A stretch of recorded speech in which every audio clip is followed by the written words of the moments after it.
Well, hello everyone. This is Marcia Sinatar, and I'm so happy to be talking with you and sharing these ideas with you about work, careers, and contemplative life. I'm very, very excited to explore these ideas with you. Well, first of all, the purpose of this audio is to see if we can figure out how to work and have a career, a life with other people, and at the same time walk out, live out our contemplative life. And many people want to know, what is a contemplative life? And I think the best way to answer that is to look at what is a contemplative.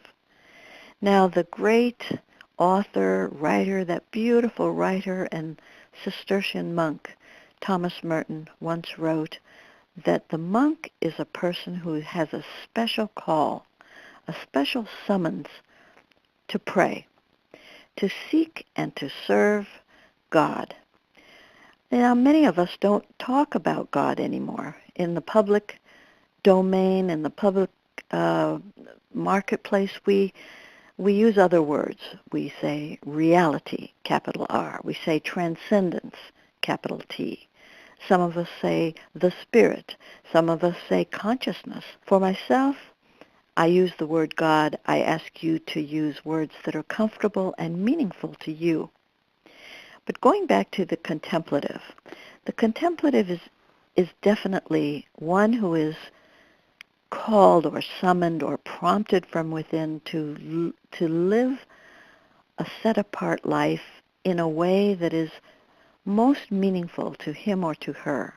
And for those of us who are religious or highly spiritual, that meaning comes out of prayer.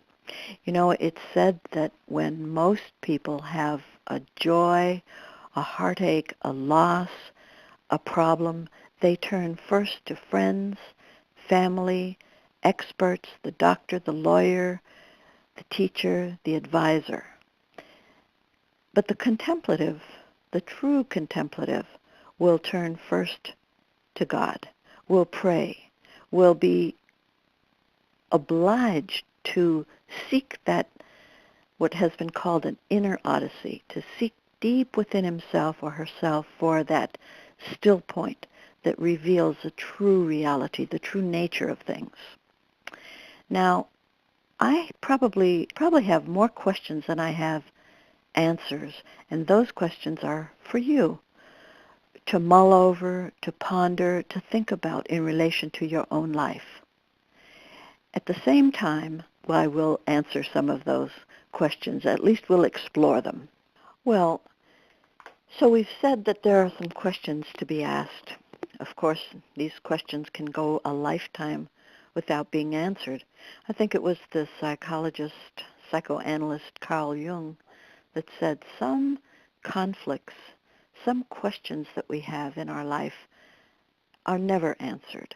And I think that's something that we in our instant breakfast, instant food, instant everything, messages and so forth, in this kind of world, we want our answers right away. We're not always used to pondering and contemplating the deep things of life. And yet, the kinds of questions I've been involved with in my life have been almost unanswerable in the logical sense of things.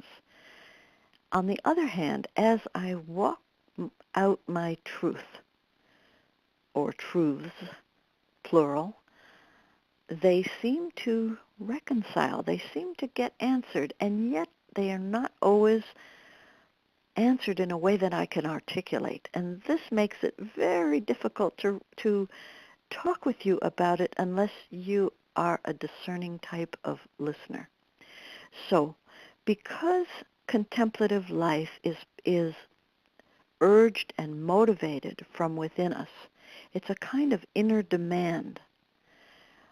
Questions will arise such as, well, how do I live this life that is mine alone to live, that is a special calling for me to have, that I know is my truth, the very truth of my being? How do I live that out and at the same time please and satisfy my significant others? I think that's one of the very first things that we ask ourselves, or at least I did. Another one has to do with, how am I possibly going to earn a living? For example, if I've had a tradition in my family, if you've had a tradition in your family that all of the sons and daughters are going to go to law school, or are going to be bakers in the family baking business, or are going to be entrepreneurs, it's very difficult to go to one's family and say, Mom, Dad, I don't think I can do that. I think I have to go this other way. I think I have to be a poet. I think I have to be an actor. I think I have to be an environmentalist, a painter, a parent when everybody else is a career person. All right? So work and career and contemplative life are knitted together in a very integral way, meaning we have a special call, as I've said, but we also have unique gifts, and those gifts are crying to be used. They're begging to be used, to be developed.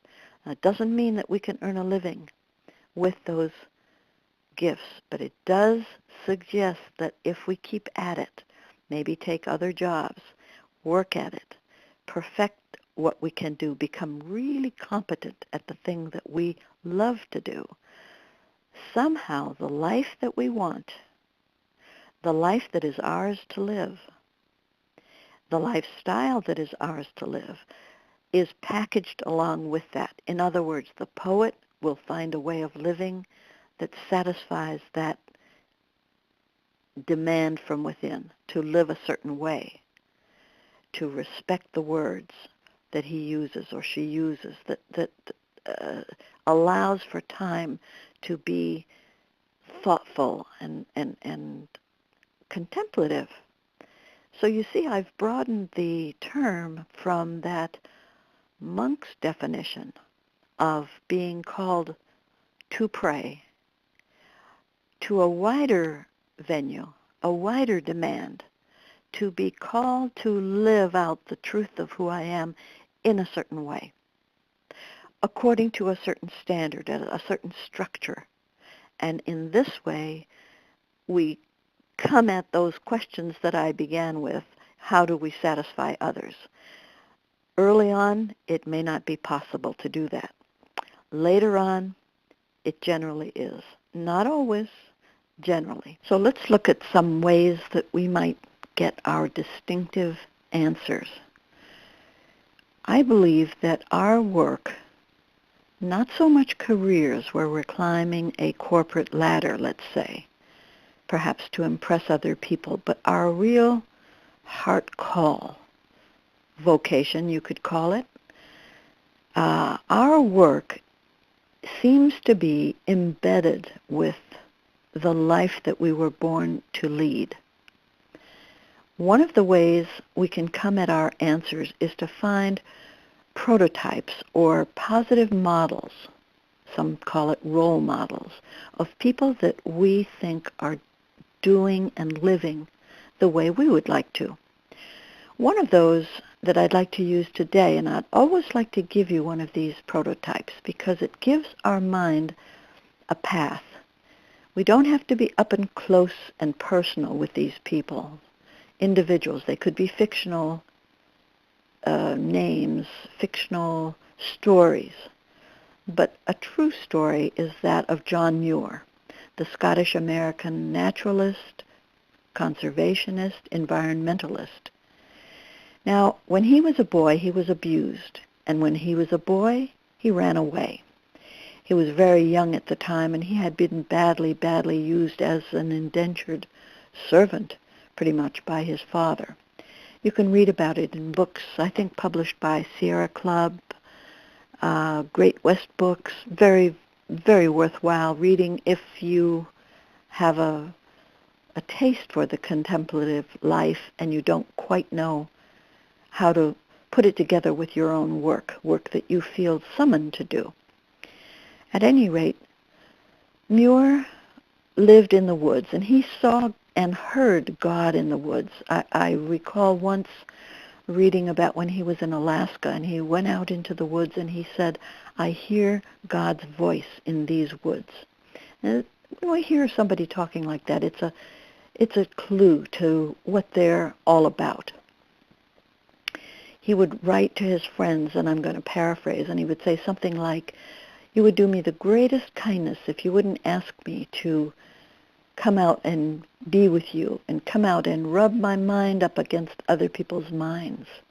Isn't that an interesting way of phrasing the love that he had for his own company and his own solitude?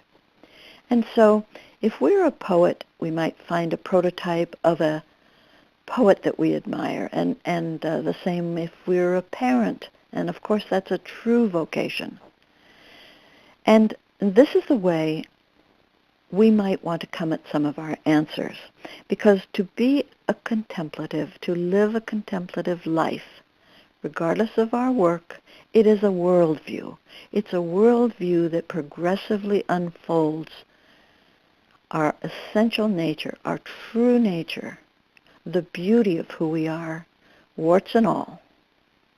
And I hope that this adds something to you, adds a little value to your thought. I look forward to being with you again. Thank you so much